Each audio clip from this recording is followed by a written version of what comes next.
Знаешь, когда Иисус пошел на крест, Он шел туда добровольно, для того, чтобы ты и я сегодня жили как в раю.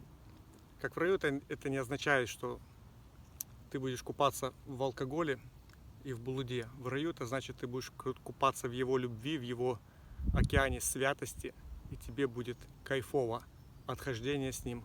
Ты будешь наслаждаться им, а все остальное тебе будет прилагаться. Вот что значит жить как в раю.